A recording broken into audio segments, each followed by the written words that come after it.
And I wrote and directed Jimmy Stewart and Donna Reed, and It's a Wonderful Life.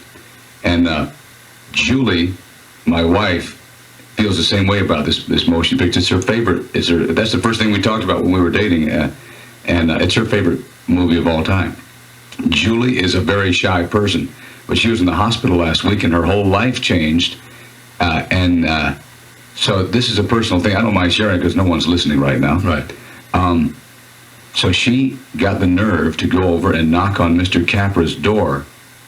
She called first, and he's got a nurse and a guy who keeps the house for him and everything. They let her in.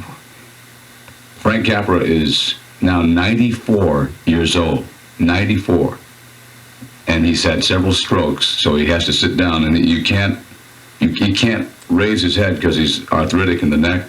And so she sat at his feet, and she just wanted to do this. She gave him a Bible from the both of us and read him the 23rd Psalm and said it was the most touching moment of her life. And I was thinking about it when I got on the air. I was going to ask you both what your favorite movie of all time is. It definitely, with me, is It's a Wonderful Life, and I can't think of any movie that touches me anymore. When you start feeling bad about your life and you don't think your life means anything, if you've never seen this movie, if in some time after the holidays now there's a bit of depression or something that spills over and you don't think your life means anything, rent that movie, watch it, and let me know how you feel. All right? And for the guy who called in last hour and said, would you tell some better jokes? I have to address that. I didn't feel like telling any better jokes today. Who was he? I don't care who he is. I didn't feel like telling any better jokes today. I'm frustrated because it's like Oral Hershiser with a broken right arm. How would you feel if you do a show and you've got laryngitis?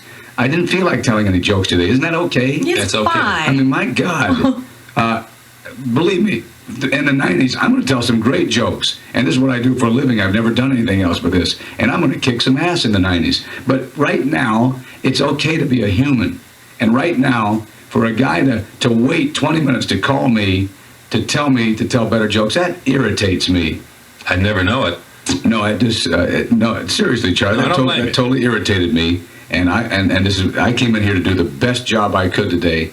And my God, you know what? With all the Christmas wishes and everything that we've done, I tell you, if you could do this in the 90s, you listening right now, try to dwell on things of good report. Try to say something nice to somebody today. Don't be that jerk that you were in the 80s. Don't call a radio station and tell them to tell a better joke, or don't go in and tell somebody that you've been mad at, that they look worse or whatever. Try to do something, just one thing nice today.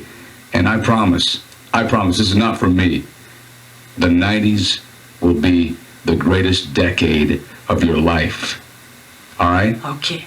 And thank you so much for indulging me for the last 3 minutes to say something that was on my mind, because I didn't tell a joke, but I promise you, I got the greatest joke book from my mother-in-law, and I'm going to come in here tomorrow, and I'm going to be so bad telling those jokes. You're going to love it, and you're going to have some fun. And I got a surprise for you starting up next week that this station is going to catch on fire. That's a promise.